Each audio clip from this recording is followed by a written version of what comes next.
नमस्कार। राहुल गांधी का एक बयान आपको याद होगा, देश में पेट्रोल छिड़का हुआ है, बस माचिस लगाने की जरूरत है। उस समय लोग इसको हल्के में ले रहे थे। अब लद्दाख की जो घटना घटी है, ये दिखा रहा है कि राहुल गांधी का बयान बिल्कुल फिट है। इन्होंने भारत जोड़ो यात्रा, भारत न्याय यात्रा करके पेट्रोल डाल दिया था उसी समय। उसका रिजल्ट अब देखना शुरू हो चुका है। इन लोगों की चालाकी पकड़ी गई। ये लोग समझ रहे थे कि लद्दाख में बीजेपी के कार्यालय को जलाकर और जेएनजेड का हवाला देते हुए कहेंगे कि वहां पे लोग बीजेपी से नाराज हैं और इसीलिए ये सब कुछ हुआ। लेकिन जो तस्वीरें सामने आई, जो गिरफ्तारी हुई और जिसने कबूल किया है, उसको कैसे खारिज करोगे? कैसे? वो तो कांग्रेस का लीडर निकला, और कांग्रेस का लीडर अगर बीजेपी के दफ्तर को जलाया है, उस्काया है जलाने के लिए और पकड़ा गया है, तो अमित शाह हैं, वो कार्रवाई होगी ना कि छठी का दूध याद आ जाएगा। अब सवाल ये आता है कि राहुल गांधी का पिछले कुछ वर्षों से जो बयान आ रहा है ना, वो देश विरोधी है। अगर इसके बाद भी, और हमें हैरानी इस बात की होती है कि बीजेपी को भी पता है, अच्छी तरह से पता है। वो प्रेस कॉन्फ्रेंस करके कह रहे हैं कि ये सब राहुल गांधी कांग्रेस का किया धरा है, राहुल गांधी ने ये बयान दिया, ऐसे किया वैसे। भाई सबको जब सब कुछ पता है तो आप कार्रवाई क्यों नहीं करते हैं? राहुल गांधी के ऊपर कार्रवाई होनी चाहिए या नहीं होनी चाहिए? क्यों नहीं कार्रवाई कर रहे हैं? मतलब क्या है इसका? मतलब जो भी हो, लेकिन हम देश के लोगों को ये बताना चाहेंगे कि राहुल गांधी के पास कोई सबूत नहीं होता है। मतलब राहुल गांधी समझते हैं कि हम भारत की जनता को अंधेरे में रखेंगे, कुछ भी बोलेंगे और भारत की जनता राहुल गांधी के ऊपर यकीन कर लेगी, बिना कोई सबूत, बिना कोई प्रूफ के। पिछले कुछ वर्षों से राहुल गांधी ने जितने आरोप लगाए, सब निराधार। अब एक नया बम आने वाला था, हाइड्रोजन बम। कहाँ गया हाइड्रोजन बम? क्या वो पुराने जमाने के गाड़ी से चलकर आ रहा है जो पहुंचने में कई वर्ष लग जाएंगे? मतलब वो है कहाँ? और राहुल गांधी को छोड़िए ना, राहुल गांधी को भी पीछे छोड़ दिए जयराम रमेश।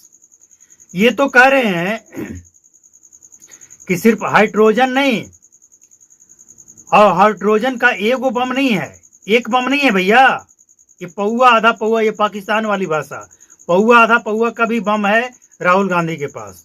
वो एक एक करके फोड़ेंगे। सवाल ये है कि फोड़ेंगे कहाँ, भारत में या पाकिस्तान में? कहाँ फोड़ेंगे? भारत में अगर आप फोड़ेंगे तो उसका नुकसान तो भारतीयों को ही होगा, और जयराम रमेश तो उससे भी आगे निकल गए। ये तो कह रहे हैं कि यूरेनियम प्लैटिनम बम भी इनके पास है।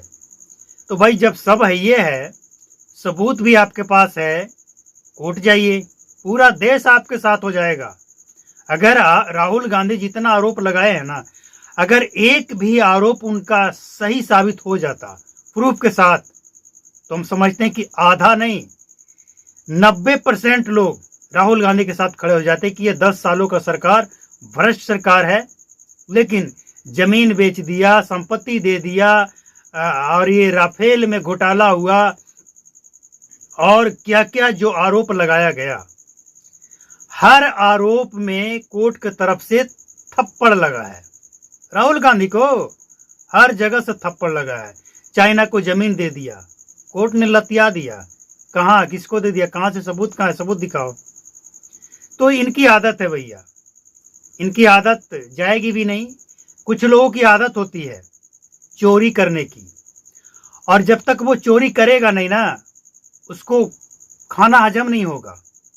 वैसी एक कहावत है, एक कहानी है कि एक लड़के को चोरी करने की आदत है, लेकिन एक दिन क्या हुआ कि उसकी माँ जा रही थी मायके, तो अपने बेटे को नहीं ले जा रही थी कि नहीं तू जाएगा तो कुछ न कुछ वहाँ गड़बड़ करेगा, चोरी कर लेगा, इसलिए तुझे नहीं ले जाएंगे।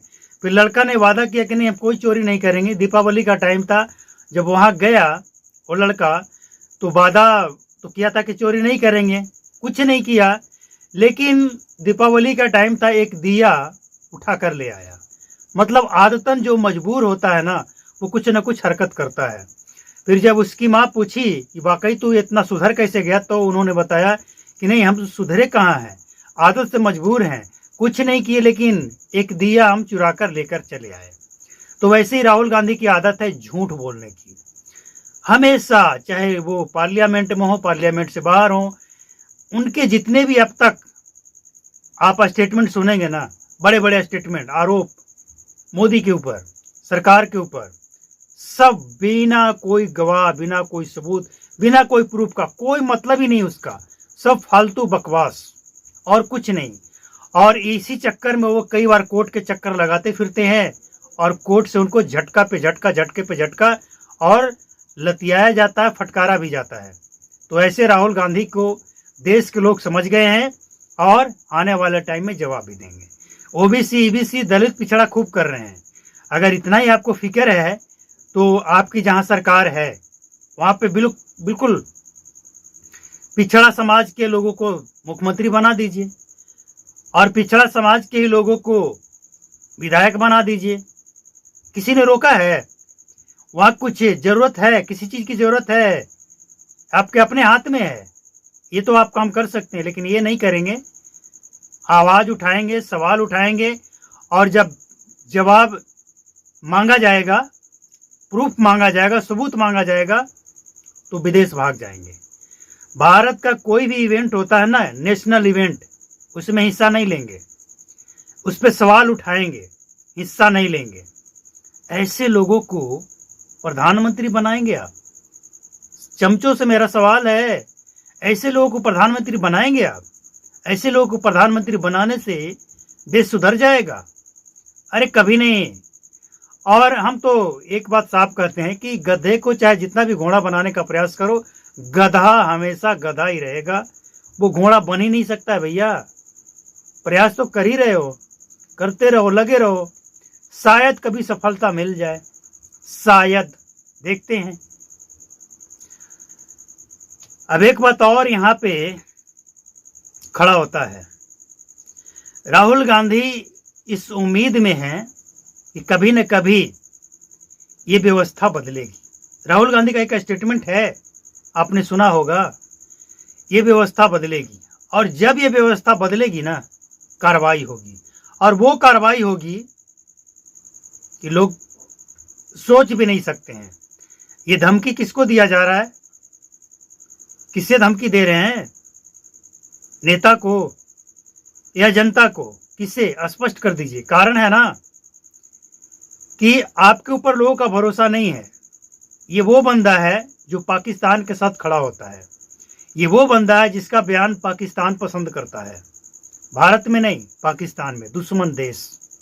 और ये वही लोग हैं जो आतंकवादियों को रिहाई कराने के लिए सुप्रीम कोर्ट में अपने बड़े बड़े वकील खड़ा कर देते हैं। तो देश की जनता को अब ये समझ आ चुका है कि ये लोग सत्ता में आने के लिए देश के दुश्मन आतंकवादियों से हाथ मिलाने से बाज नहीं आते हैं। देश हित से खिलवाड़ करना इनका आम बात है, आम बात है। इनको कोई लेना देना नहीं है, बस किसी भी हाल में सत्ता चाहिए। और राहुल गांधी की जो पगलाहट आप देख रहे हैं ना, ये सत्ता जाने का ही पागलपन है और कुछ नहीं।